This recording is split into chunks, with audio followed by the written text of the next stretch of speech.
Chers téléspectateurs de Canal Éducation, nous sommes heureux de vous retrouver pour continuer le dialogue, ne pas dire les échanges avec vous. Aujourd'hui, nous avons l'honneur de recevoir un grand monsieur, parce que ce monsieur en face de vous n'est pas n'importe qui, parce que là où nous sommes, il a eu, n'est-ce pas, l'insigne honneur de diriger, n'est-ce pas, cette maison de la DRTS. Nous allons y revenir tout à l'heure sur les éléments de présentation. Mais en même temps aussi, c'est comme on dit, un homme du système. Quelqu'un, un fin connaisseur du système éducatif sénégalais. Parce que M. Faye serait d'accord avec nous, parce que pour décrypter 64 années d'orientation du système éducatif avec des réformes, il nous faut véritablement une boussole. Et une boussole, je crois que vous en êtes une. M. Faye est inspecteur donc, général de l'éducation et de la formation, mais il est passé de la craie au bureau et du bureau au terrain. Il a traversé le système à tous les étages, instituteur, directeur, inspecteur, formateur et décideur. Il a vu naître la loi 71-36, il a appliqué la loi de 91 et il a dû certainement aussi corriger les premières erreurs de l'APC en 2005. Il fait partie incontestablement de ce qu'on appelle alors les fins connaisseurs du système et, comme pour parler à l'ère du temps, un disque dur du système éducatif sénégalais. Alors, M. Faye, bonjour. Bonjour, M. Bey. Qu'est-ce que ça fait de retrouver, comme je disais tout à l'heure, cette maison que vous connaissez de fond en comble? Beaucoup d'émotions de retrouver ces lieux où j'ai passé une importante partie de ma vie. J'y suis depuis de 83 à 98. 1983, je suis affecté ici comme producteur pédagogue. Nous avons conçu et réalisé ensemble les émissions de la télévision scolaire avant que cela ne soit devenu radio-télévision scolaire, la division radio-télévision scolaire. J'ai retrouvé qu'il y a une très grande évolution et j'étais ravi, j'étais fier et à la fois content de retrouver les lieux, mais aussi les lieux sans les personnes. Le personnel avec qui j'ai travaillé ici pendant des années, la plupart sont partis. Et j'en profite pour m'incliner devant ces illustres figures qui ont travaillé ici et qui ont participé à l'effort d'éducation dans ce pays. Donc, mes pensées à tous ces anciens, depuis la TSS, la télévision scolaire, comme on l'appelait, jusqu'à la DRTS. Donc, à la fois joie, mais aussi émotion. Je vous remercie. Très bien. Tout à l'heure, vous avez fait l'école normale d'Emba Diop, oui, de Mbour. Est-ce que vous pouvez nous rappeler un peu vos différents promotionnels aujourd'hui qui sont en activité? Ah oui, nous sommes de la promotion 70-73. On a fait 3 ans. Et donc vraiment, je compte beaucoup d'amis. On était une promotion de 2 classes, 71 élèves maîtres. À l'internat pendant 3 ans, vous savez ce que ça va tisser comme relation, amitié. Et d'ailleurs, la plupart sont devenus des inspecteurs, hein, la plupart de cette promotion. Et les autres sont restés enseignants, créamés. D'autres ont eu des responsabilités ailleurs. Je me suis retrouvé avec certains ici d'ailleurs à la DRTS. D'autres aussi ont été dans la politique et ont eu une promotion politique. Très bien. Voilà. Oui, justement, mais vous parlez de 71. 71 est une date phare pour le système éducatif sénégalais. Oui. Je crois que c'est une date repère incontournable. Effectivement. Alors, vous vous considérez comme une transition entre l'école coloniale et l'école qu'on a voulu africaine? Oui, 71, disons, c'est 11 ans. C'est 11 ans après l'indépendance. Donc, nous venions de sortir de l'école coloniale et il y avait les premières réformes, on peut dire même la première réforme, c'était en 71, hein, avec la loi 71-36 du 3 juin 1971. Alors, et nous devions être les premiers, certainement, en 1973, à participer à l'application de cette loi, qui avait la chance d'avoir un décret d'application, contrairement à l'autre loi, 91, 22, qui n'a pas cette loi d'orientation, qui l'a remplacée, mais qui n'a pas eu de décret d'application. Bon, on en reparlera tout à l'heure. Absolument. Oui, absolument. Donc, vous êtes un peu, comme je disais, donc la transition. Oui. Mais est-ce qu'on peut revenir un peu sur les origines de l'école coloniale française au Sénégal, ses objectifs, ses missions, ses finalités, rapidement? Oui, l'école est née au Sénégal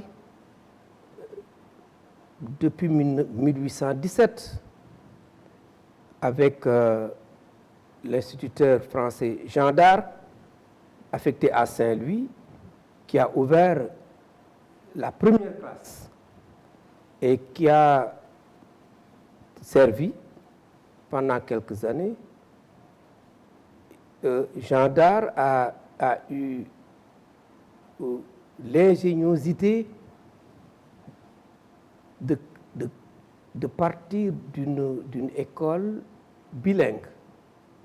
Vous vous rendez compte? Pour lui, il fallait apprendre d'abord le Wolof et il fallait apprendre le français à partir du Wolof. Donc, c'était une école bilingue, Wolof-français, mais également une école mutuelle. C'est-à-dire que ceux qui sont les plus avancés servaient de tuteurs aux autres et les aidaient.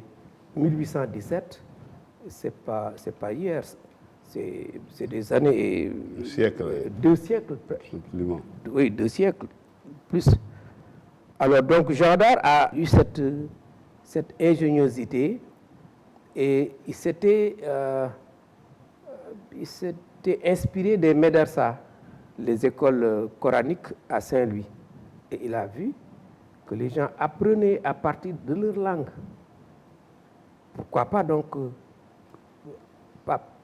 partir de la langue des apprenants pour apprendre le français.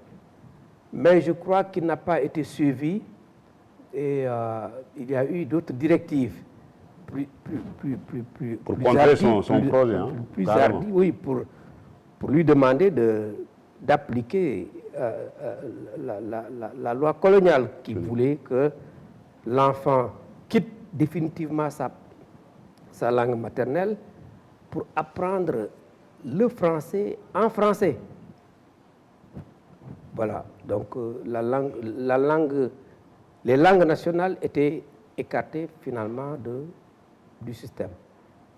Et on dit même qu'il a été simplement été relevé, Oui. parce que ça allait à l'encontre, n'est-ce pas, du projet colonial. Oui, oui, ça, oui.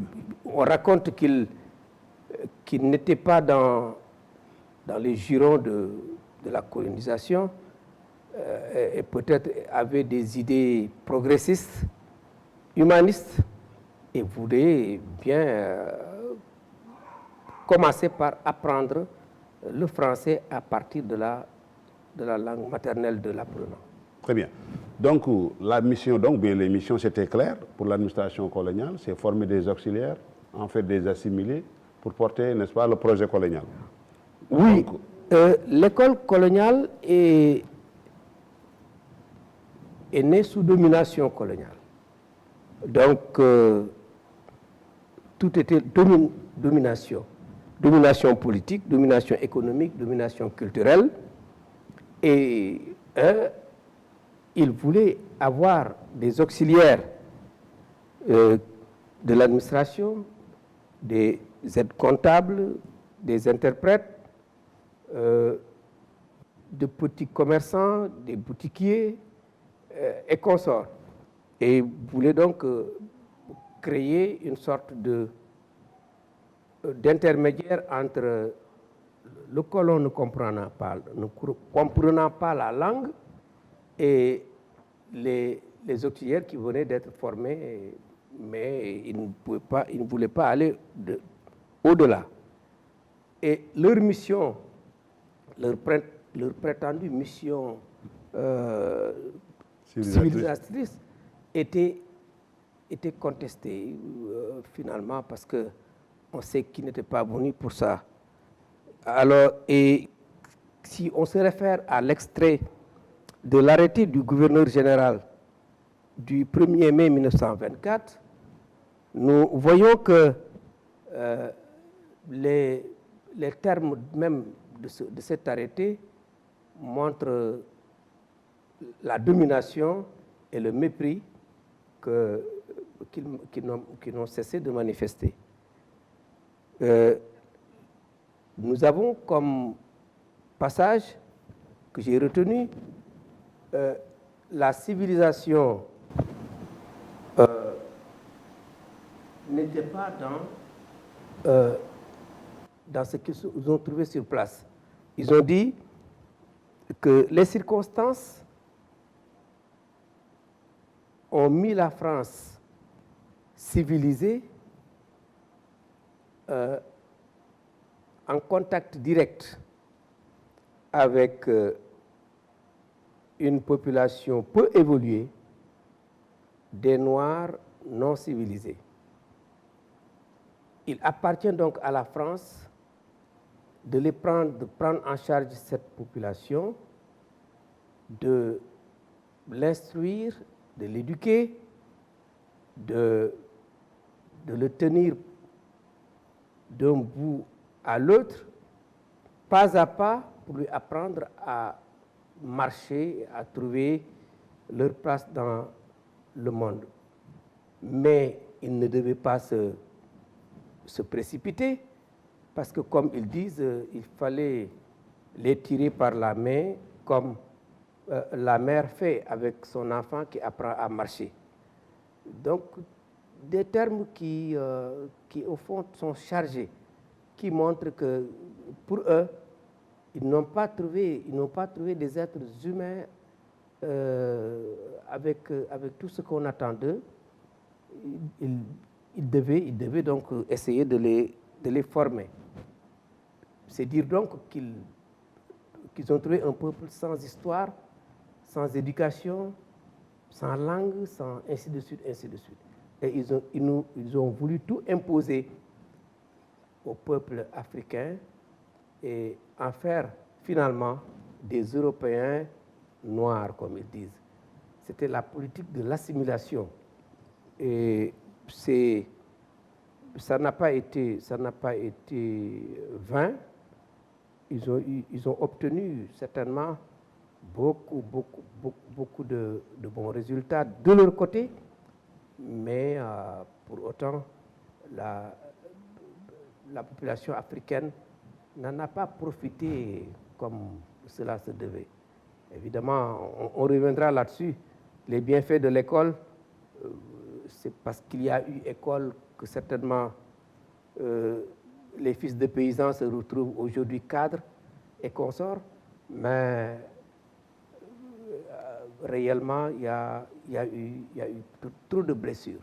Trop de blessures, très bien. Oui. Oui, qui parle d'école coloniale, donc on fait penser à Jules Ferry, dit que c'est lui donc le père de cette école. Oui.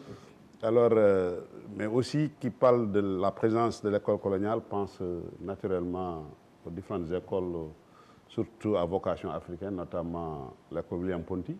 Oui, oui. Et à regarder de près, mais c'est comme qui dirait, comme vous d'ailleurs vous le rappelez tout à l'heure, mais pour aller directement, comment en fait appréhendez-vous simplement l'école William Ponty, avant peut-être qu'on entre un peu sur les jugements?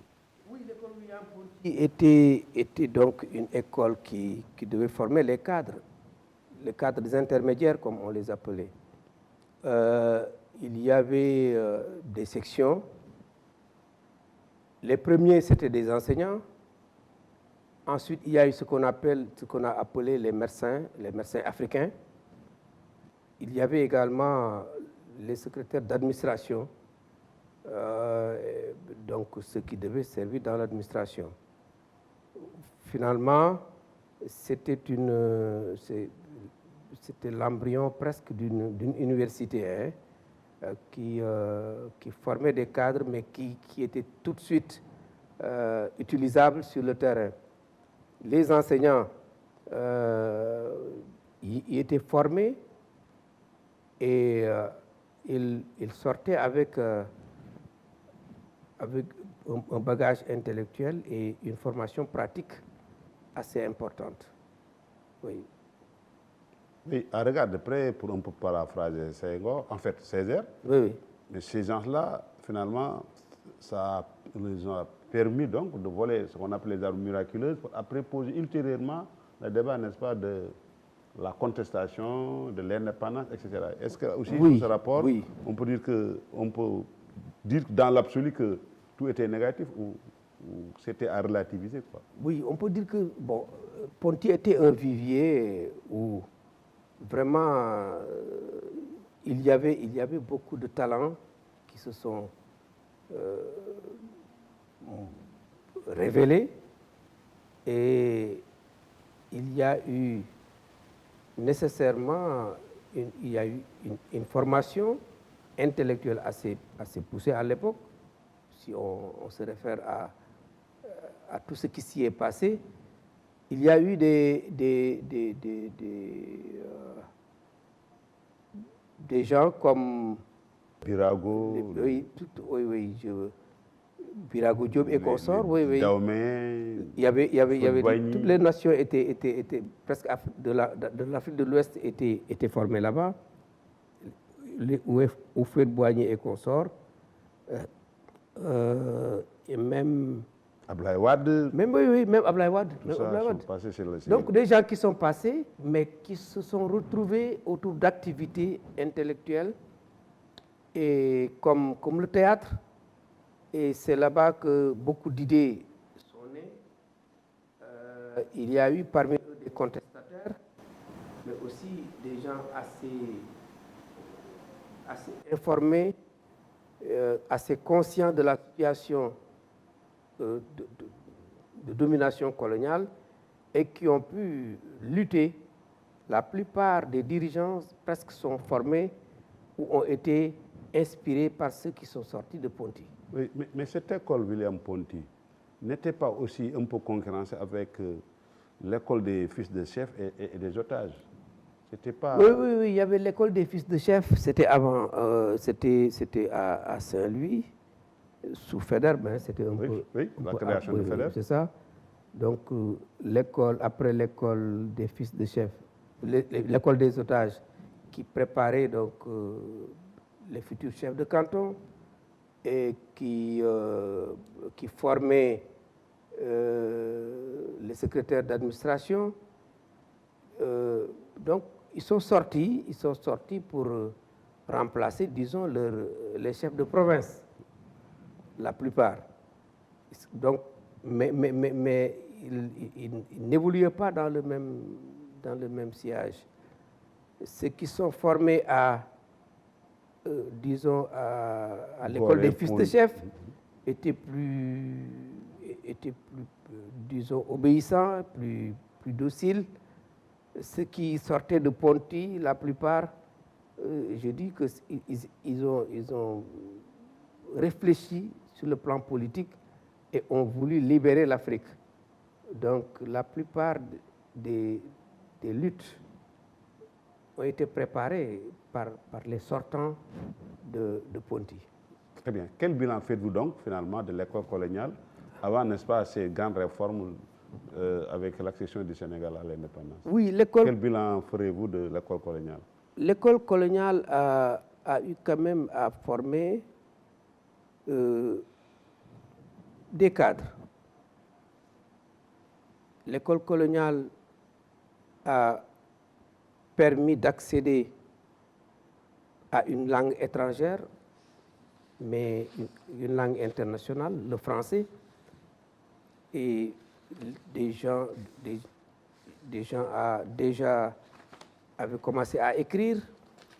L'école coloniale a formé des écrivains, des médecins, des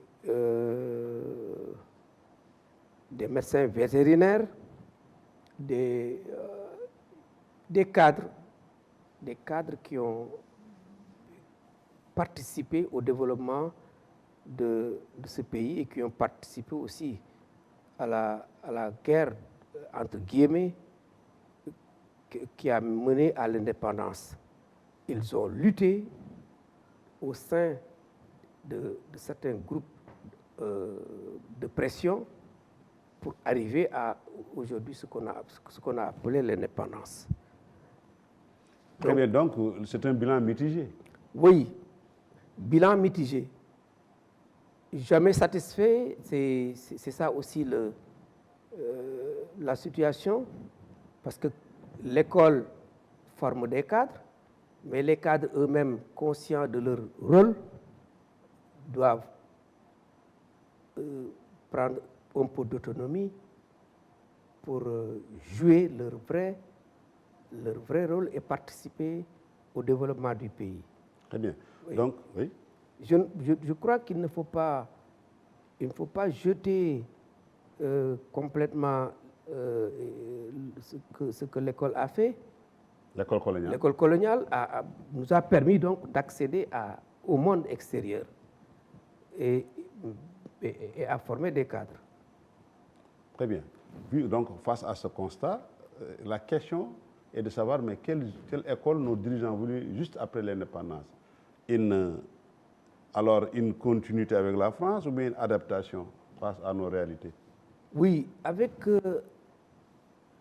les indépendances au niveau de l'Afrique, l'école coloniale était conservée telle qu'elle. Il y a eu un problème de courage politique. Les gens n'ont pas voulu une rupture totale. Ils ont souhaité peut-être une adaptation de l'école aux réalités du pays. Et ce qui a fait que les réformes qui ont suivi, c'est des réformes qui n'ont pas été radicales. Parce que l'école s'appelle encore l'école française. Et jusqu'à nos jours, c'est l'école française. À côté certainement aussi de l'école arabe, l'école islamo-arabe, l'école coranique, l'école française. On n'a pas parlé d'école africaine, on n'a pas parlé d'école sénégalaise, parce que je crois que le problème numéro 1, c'était la langue d'enseignement. Tant que la langue d'enseignement était la langue de la patrie mère, comme on l'appelait la France, l'école devient une école. On parle d'école française.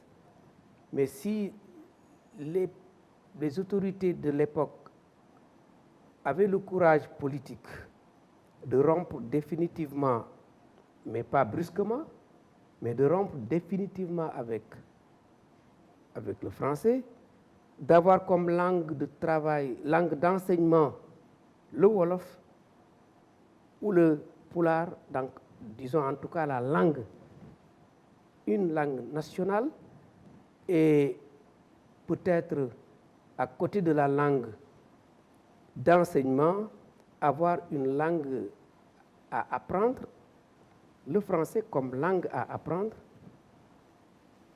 et la langue nationale comme langue d'enseignement. Je crois qu'on aurait fait beaucoup plus d'efforts, beaucoup plus de, n'est-ce pas, de résultats plus vers, donc, oui, vers le développement. Vers le développement. Mais pourquoi donc attendre 11 ans après les indépendances pour penser à cette réforme majeure? C'est lié à des pressions politiques? C'est peut-être lié aussi à d'autres pressions de nature sociale, etc. Mais qu'est-ce qui explique cela, 11 ans après? Oui, disons, 11 ans après, il s'est passé beaucoup de choses. Parce que dès le lendemain de l'indépendance, il y a eu la réunion d'Addis Abeba de 1961, du 15 au 25 mai 1961, où les ministres de l'éducation de l'époque, qui étaient au nombre de 39 ou 36, j'ai des problèmes avec le 9 et le 6, mais je crois que c'était 39, ils ont pris des décisions à Addis Abeba et ils voulaient déjà une école de développement, une école productive, une école autonome. Bon, et là, ils ont fixé des objectifs. Ils s'étaient dit qu'il fallait, en 1980, donc 20 ans après, ils avaient pris un plan, c'est qu'on appelle une horizon, et on l'a appelé le plan Addis Abeba, qui demandait qu'en 1980, que la scolarisation soit universelle au primaire, que tous les enfants en âge d'aller à l'école devaient être dans des classes et étudier effectivement, donc scolarisés, tous scolarisés, mais voilà, il y a eu des problèmes. Ils ne pouvaient pas, ils l'ont déclaré, mais il ne suffit pas de déclarer en 1980, la scolarisation universelle sera réalisée. Il fallait mettre des moyens. Y avait-il assez d'écoles? Y avait-il assez d'enseignants? Y avait-il assez de classes? Y avait-il assez de matériel didactique et consorts? Tout cela n'était pas. Donc, c'était des vœux pieux. En 80, le problème n'était pas encore réglé. Jusqu'en 71 aussi, on a senti que le plan d'Addis Abeba n'a pas été appliqué. Et il disait qu'au niveau de l'enseignement moyen secondaire, 30% des élèves qui sont issus de l'école coloniale, de l'école de base après l'indépendance, devaient être au collège et au lycée moyen secondaire. Ça n'a pas été appliqué. Et en plus, les 20% de cet effectif déjà dans le moyen secondaire devaient se retrouver dans les universités. Donc, problème d'application, problème de moyens. Il ne suffit pas de déclarer, mais il faut réunir les moyens, avoir les moyens de sa politique. Et c'est ce qui a manqué. Ce qui a manqué, donc, jusqu'en 1971, il y a eu des errements, et finalement, avec, avec le mouvement scolaire, le mouvement estudiantin de 68, l'école a été mise au banc des accusés.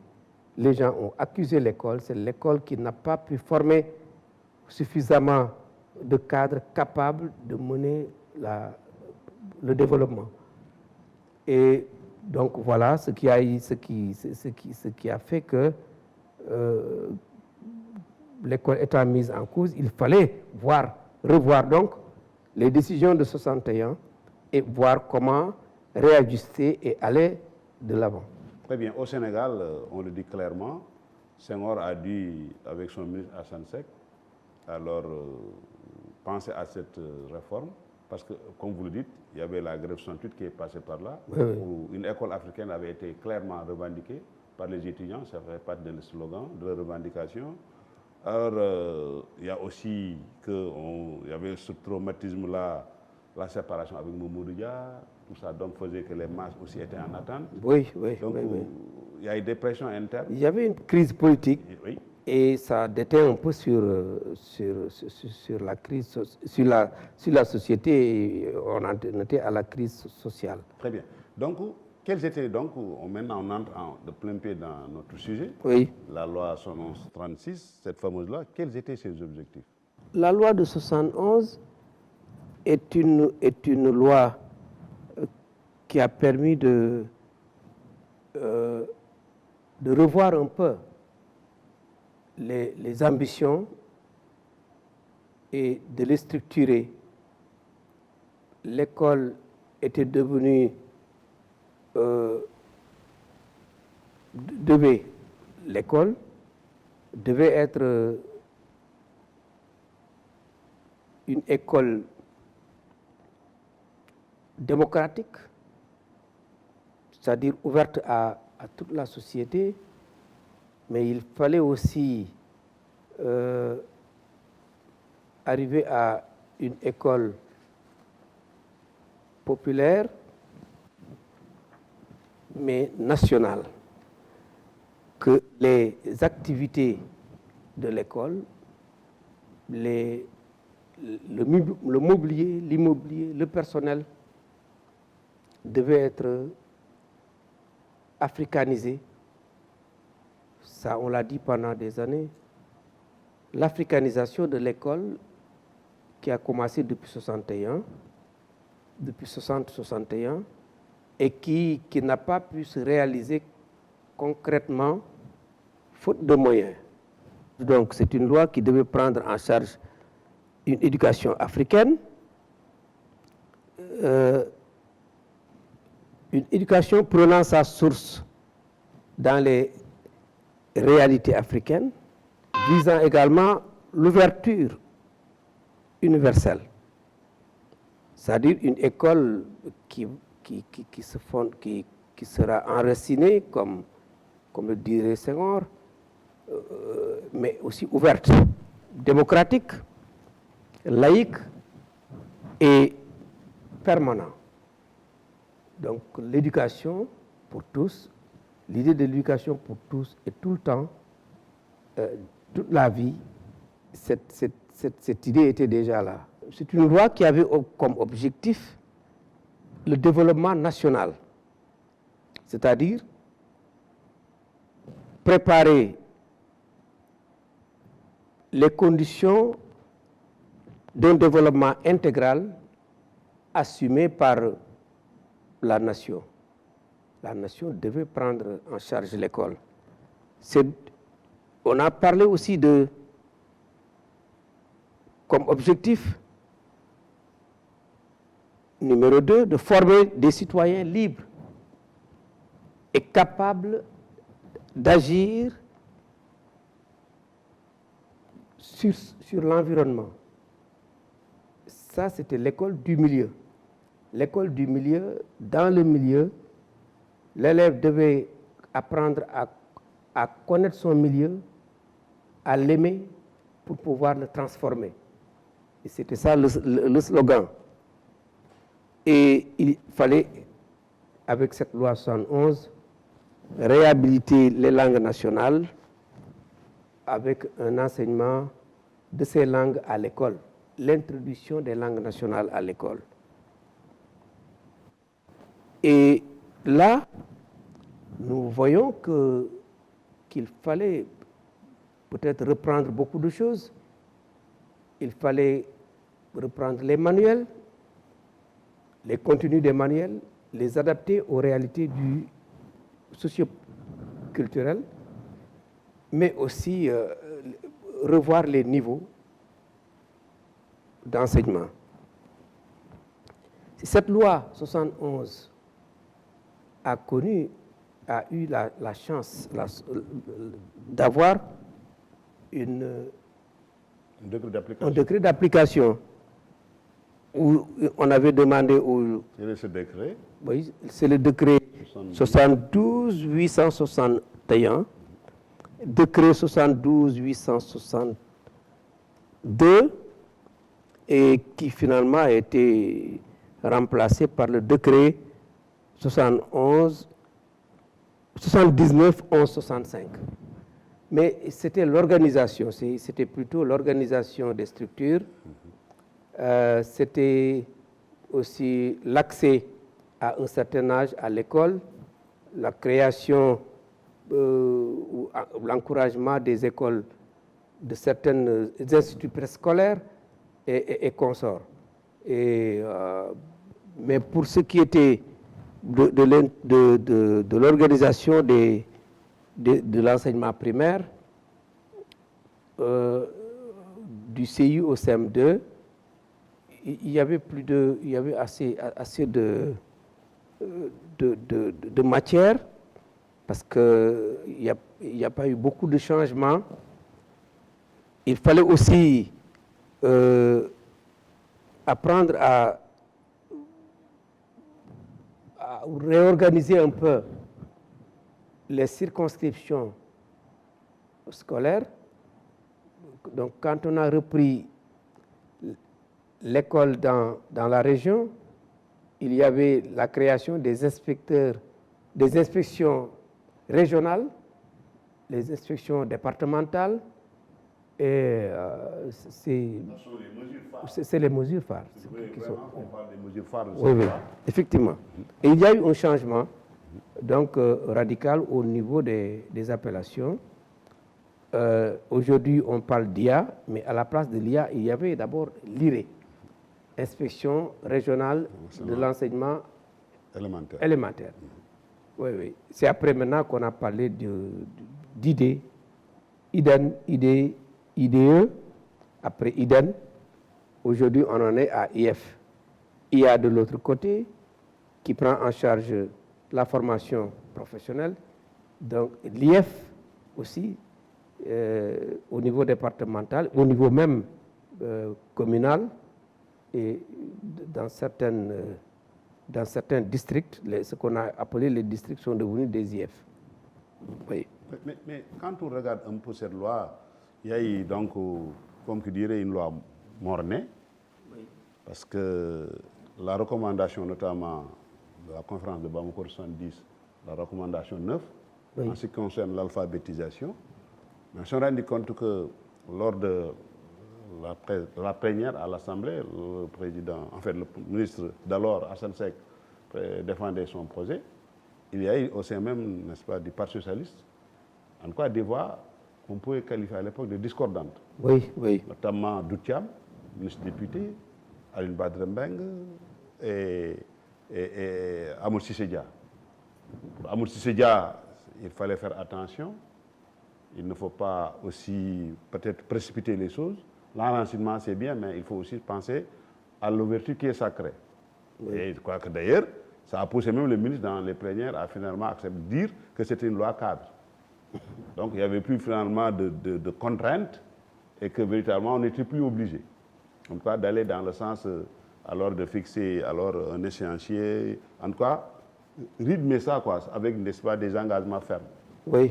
Pour Aline Badrembeng, je crois que le problème c'était juste de faire attention avec l'alphabétisation au risque de créer deux citoyens dont l'un lirait peut-être celui qui fait l'école coloniale, l'école française lira Le Monde comme il dit, et l'autre peut-être les pancartes du marché.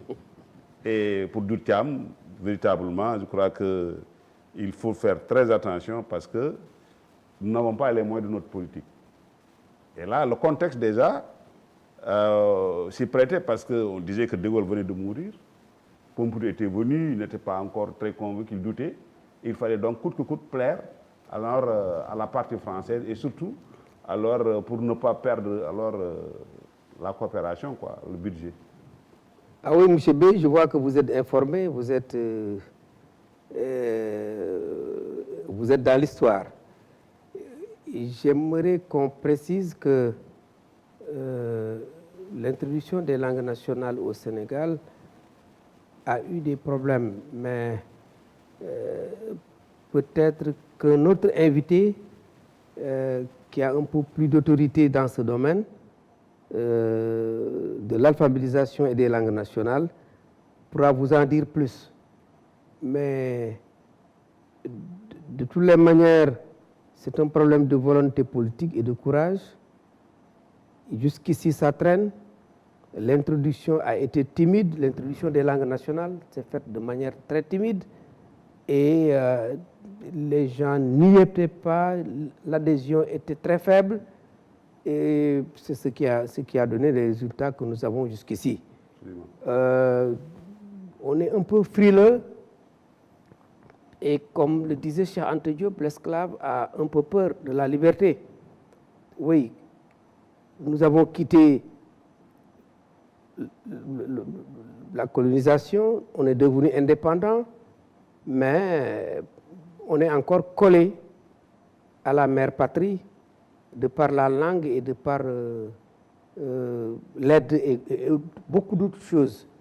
Donc on peut dire que prendre de manière souveraine des décisions qui vont faire avancer un peu les pays, sans les autres, c'est de lutter plus dans l'esprit de beaucoup. Très bien. Beaucoup n'ont pas ce courage d'y aller. Évidemment, ils peuvent avoir raison, il n'y a pas à se précipiter, d'accord, mais 54, il faut y aller avec beaucoup de méthodes et d'organisation, beaucoup de prudence, mais depuis 66 ans, maintenant et on en est là. On parle encore de cette autonomie de l'école. L'école n'est pas une structure. Oui. En fait, c'est parce que cette dimension ontologique de l'école, même à la fois axiologique, mais permet, avec cette loi, révèle quelque chose pour certains d'anorme, en fait une anomalité. Parce que le CLAD, par exemple, qui devait accompagner cette alphabétisation avec l'école élémentaire, a été finalement installé au niveau de l'université. Oui, effectivement. Je crois aussi c'est une des grandes déceptions de ceux-là qui défendaient cette loi 71-36. Oui, le CLAD est venu apprendre, c'est le centre linguistique appliqué de Dakar, le CLAD. Mais la méthode s'appelait pour parler français. La méthode pour parler français devait être conçue par le CLAD et appliquée dans les écoles. Ça n'a pas été ce qu'on a attendu parce que si la méthode s'appelle pour parler français, nous sommes dans l'oralité. Et donc, l'oral devait avoir une place prépondérante dans les évaluations. Alors qu'avec la méthode pour parler français, nous sommes encore restés rivés à l'écrit et c'était la période où quelqu'un qui fait 5 fautes à la dictée avait 0. Vous vous rendez compte, 5 fautes, une faute enlève 2 points. C'est toujours l'école élitiste. C'est l'école élitiste et collée à l'écrit. Et si on avait privilégié l'oral, peut-être qu'un enfant qui est soumis à une dictée et qui arrive sur 100 mots à trouver les 95 mots, mais a fait une faute sur 5 mots, il a 0. Mais ça n'a pas de sens pour une méthode qui se dit pour parler français, c'est-à-dire l'oralité. Mais très bien, quelles ont été, n'est-ce pas, l'approche et la méthode pédagogique alors impulsée par la loi 71-36? Oui, la loi 71-36 avait une approche par les contenus. C'est quoi au juste? Parce que il faut nous aider en tant que psychopédagogue. Oui, oui, c'est-à-dire que les gens sont partis d'une nomenclature de chapitres à inclure dans le programme, et il fallait exécuter ce programme. C'était des titres de leçons qui ne cherchaient pas peut-être à insister sur ce qui était visé, mais il fallait un contenu assez consistant, pour ne pas dire même trop chargé, un contenu très lourd, très compact, très complexe, et qu'il fallait faire passer, soit par cœur, les enfants apprenaient par cœur sans comprendre, ou bien alors par... Il y a certains problèmes qu'on posait, il y a eu peut-être une démarche de résolution de problèmes, mais au fond, ce qui comptait pour eux, c'était une tête bien pleine, avec des contenus à retenir et consorts. Alors qu'il fallait peut-être plus tard penser, comme on l'a fait d'ailleurs, à une entrée par les objectifs. La PPO est venue, on a cherché à définir ce que c'était un objectif et aussi à fixer à chaque leçon des objectifs précis. Et oui. là, on a... Ça, nous allons y revenir oui. dans notre deuxième partie, entretien. Oui. Mais ça dit que l'approche par les contenus et la méthode active sont-elles compatibles, et qui sont en véritable les théoriciens de ces méthodes-là? On parle de Bloom, Freinet, Piaget, etc. En tant que psychopédagogue. Oui, c'est une méthode qui est vieille. Hein. On a toujours pensé à des contenus et non à des attitudes et à des aptitudes. On était resté dans les théories, disons. Et ces théories, qu'il fallait comprendre, mais sans essayer de prendre des initiatives personnelles. Il n'y avait pas d'autonomie. On a trop encadré, et il fallait toujours accompagner l'élève qui était là, toujours, et qui se contentait d'exécuter et non de réfléchir pour trouver des solutions personnelles. Mais quelle est la quintessence de la méthode active? C'est quoi en fait? La méthode active, c'était la participation. La méthode active, la participation des élèves à tout ce qui se faisait dans la classe, avec des consignes qui étaient partagées, et une activité mentale de tous les élèves, donc une participation massive des élèves. Le professeur a le souci de se faire comprendre et d'avoir, je ne pourrais pas le dire, une restitution fidèle de ce qu'il avait donné. Bon, donc on s'en est arrêté là avec les contenus.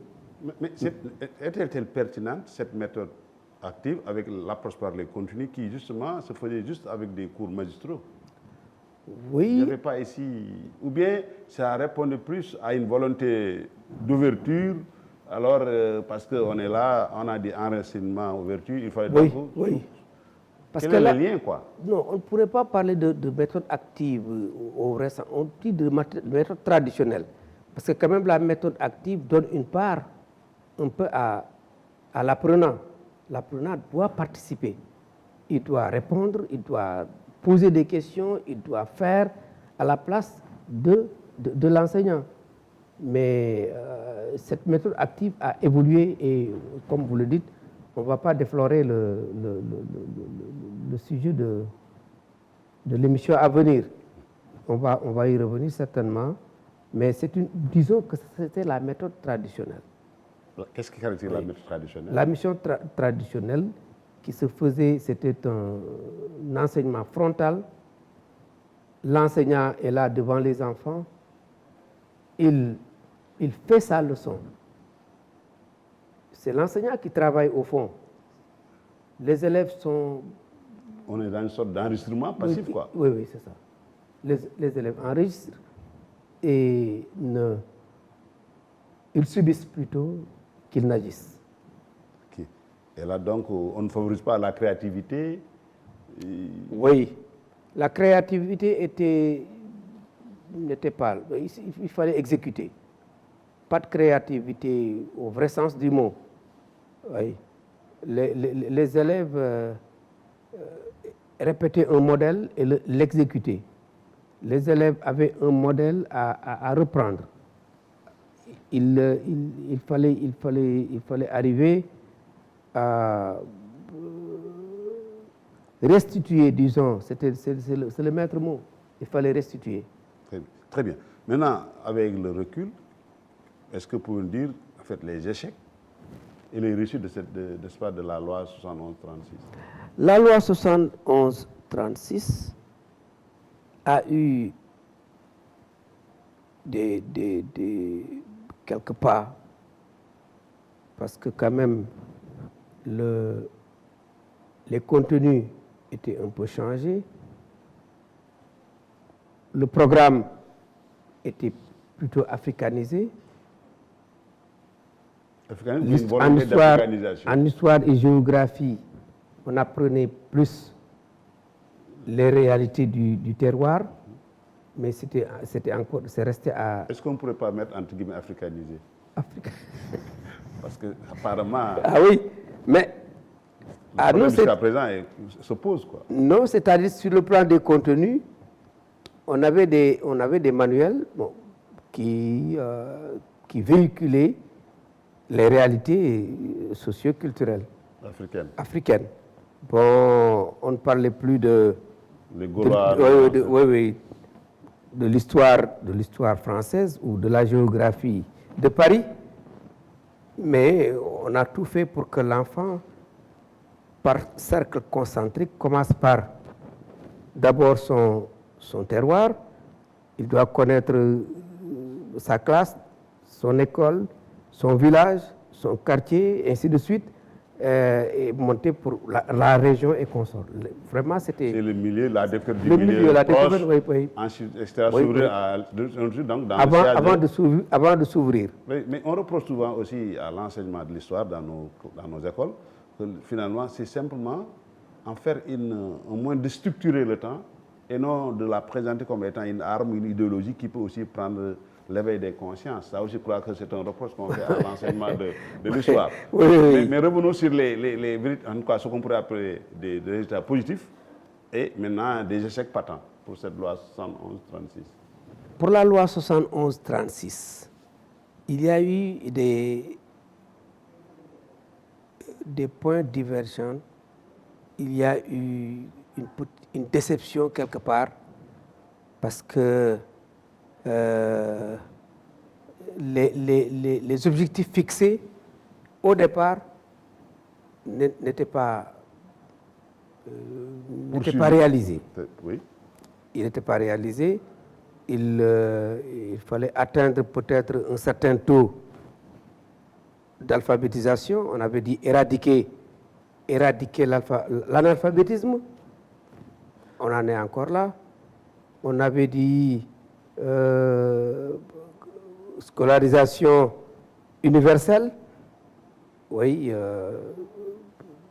on n'arrivait pas à 50%, 70% après. Bon, on le dit, mais au niveau, si on regarde de près, il y a eu des problèmes. Il y a eu des problèmes de classes construites. Absolument. Donc, pour ne pas parler d'abri provisoire, et comme disait l'autre, d'abri provisoire éternel. Il y a eu beaucoup de problèmes sur le plan infrastructure, sur le plan personnel.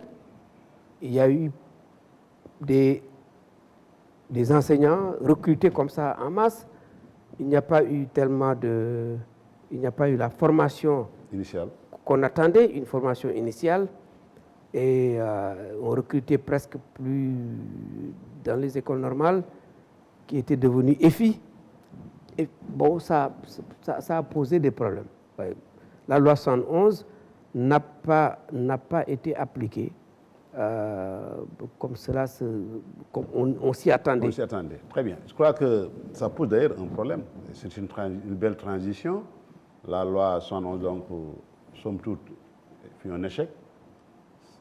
Du moins, en tout cas, pour les acteurs et le peuple. Mais pour Senghor, tout de même, ça a été l'occasion, en tout cas le moment, de revendiquer qu'il était finalement le père de la négritude, parce qu'il a mis enracinement, ouverture, donc il a ravi peut-être la vedette à ses amis, oui, ses autres. Oui. Donc cela aussi a abouti naturellement, d'abord aux États généraux de l'éducation, oui. en 81, et ça, oui. Ça va être, n'est-ce pas, la deuxième partie, n'est-ce pas, de notre entretien, parce que nous devons avoir 3 entretiens. Absolument. Donc ça, c'était juste un peu voir l'héritage de l'école coloniale et, n'est-ce pas, l'avènement de la loi 111-36. Oui. Avec, n'est-ce pas, un peu regarder ses contours, ses échecs, sa mise en œuvre, etc. Donc ce fut, en tout cas, pour Obama, en fait, pour dire vrai, un échec. Oui. Très bien.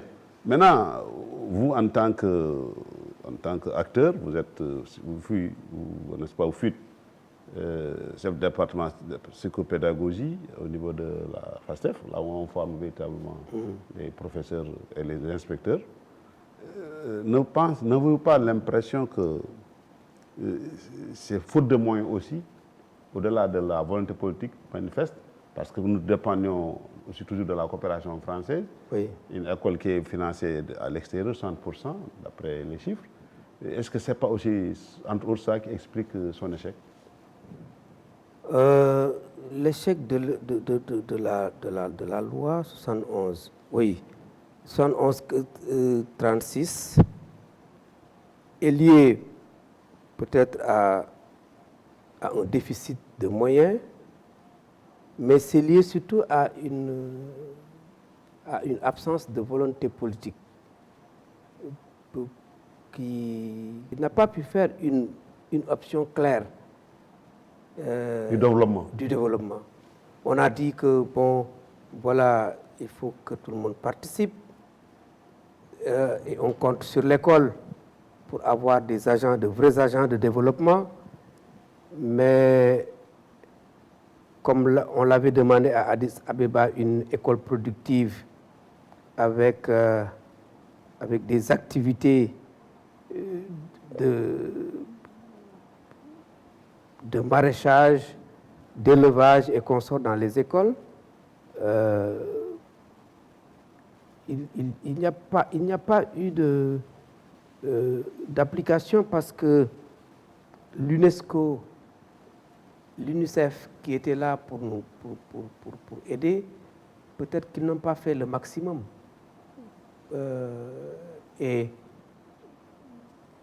on n'a pas été créatif aussi pour vraiment sortir de cette situation. On a subi pendant longtemps. En tout cas, pour certains, pour nous résumer, la loi 71-36 n'a été votée que pour, n'est-ce pas, calmer la rue, faire plaire à l'UNESCO, ensuite maintenant garder l'argent de la coopération. Pour certains, c'est clair que c'était ça. En tout cas, les raisons, n'est-ce pas, de son vote. Oui, en tout cas, moi, je ne pourrais pas le dire. Ce que je peux comprendre ici, c'est que jusqu'en 71, il y avait encore la mainmise de la France sur le développement, sur les décisions, sur les mentalités et beaucoup de choses. On était encore plus proche de... On n'était pas encore totalement, en tout cas, oui. on ne s'est pas départi totalement de l'influence du giron français. Oui, on n'a pas voulu se libérer. Très bien. Nous sommes restés dans le giron Très bien. de l'ancienne colonie. Donc l'école aussi, c'est le moyen aussi de maintenir aussi ces liens. Oui. Très bien. On ne peut pas naturellement vous inviter ici sans parler un peu de la DRTS que vous avez connue. Maintenant, on voudrait simplement, avant de terminer, de demander votre impression par rapport à ce qui se fait, comparativement à ce qui existait, et ensuite, en dernier recevoir, pour vous, quelles sont les perspectives qui s'offrent, surtout avec un plateau de télévision qui peut peut-être aussi être, en tout cas, un excellent instrument de vulgariser davantage le savoir, quoi. C'est un peu avoir votre avis. Oui. La DRTS abrite votre canal éducation. La DRTS que j'ai connue comme un centre de production et de diffusion d'émissions didactiques destinées aux classes expérimentales. C'est à partir d'ici que les émissions didactiques étaient conçues et réalisées. Il fallait les diffuser dans les classes, dans les 10 classes expérimentales qu'on avait sur les langues nationales. C'était les langues nationales. Et le français, disons, le Wolof, c'était le Wolof qui était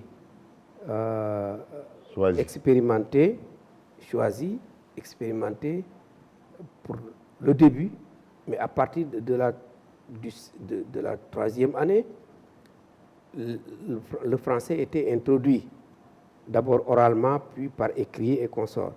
Donc voilà, à la fin du projet, on était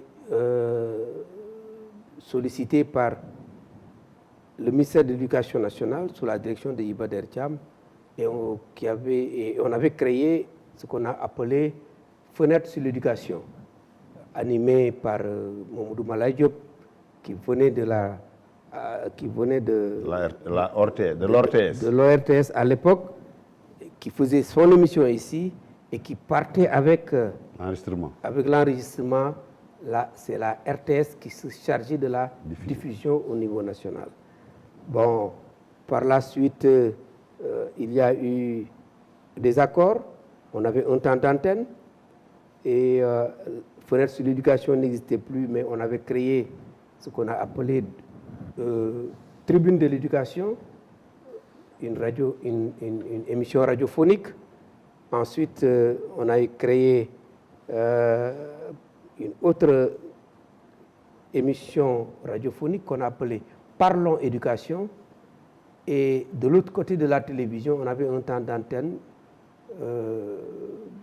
C'était une émission bimensuelle.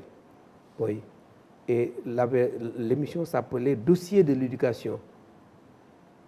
Et à l'époque, c'est les moyens qui, finalement, les moyens laissés par la CTT, la coopération, la CCT, la coopération technique, ces moyens commençaient à vieillir. Bon, on n'avait plus de bonnes machines. On attendait un financement du Japon, ce qui a tardé. Mais quand je suis revenu ce matin, j'étais vraiment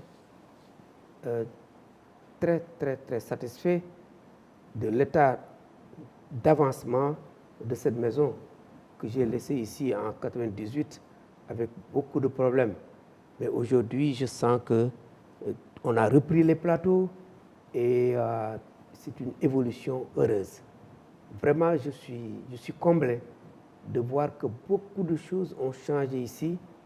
Il y a eu les infrastructures, mais il y a également un matériel moderne et évidemment un personnel qualifié et avec votre émission qui s'appelle Feuille d'Histoire et d'autres initiatives que vous allez prendre, vous pourrez faire avancer davantage la boîte.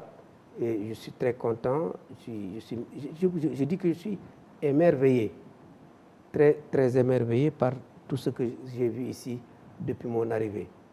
Très bien. M. Faye, votre mot de la fin pour ce premier entretien? Oui, je finirai par une précision que je devais faire au départ. Vous m'avez invité pour parler un peu des réformes. Mais je précise d'emblée que je ne suis pas historien de l'éducation. Je ne suis pas historien. Je suis un littéraire de la littérature orale. Je suis spécialiste de l'épopée et des récits. Mais, comme je le dis souvent, l'histoire est incontournable. Et je le dis à mes enfants souvent, je leur dis que si j'avais des décisions à prendre dans ce pays, c'était de rendre l'enseignement de l'histoire obligatoire à tous les niveaux. L'enseignement du droit également obligatoire à tous les niveaux. Parce que qui ne connaît pas son passé ne peut pas savoir ce qu'il va devenir. De la même manière, on dit que nul n'est censé ignorer la loi. Si la loi n'est pas enseignée, comment la connaître? Voilà donc, je ne suis pas historien, mais j'ai taquiné un peu l'histoire par le biais de l'enseignement de la psychopédagogie. Il faut interroger l'histoire pour savoir ce qui s'est passé. Je dis donc que je ne prétends pas faire de l'histoire, mais je peux quand même, avec la permission de l'histoire et des historiens, me lancer dans un bref aperçu de l'histoire pour étayer un peu les actions que nous sommes en train de faire aujourd'hui. Il y a l'histoire apprise, étudiée, mais il y a également l'histoire vécue. Et l'histoire vécue est là, tout le monde est plus ou moins historien.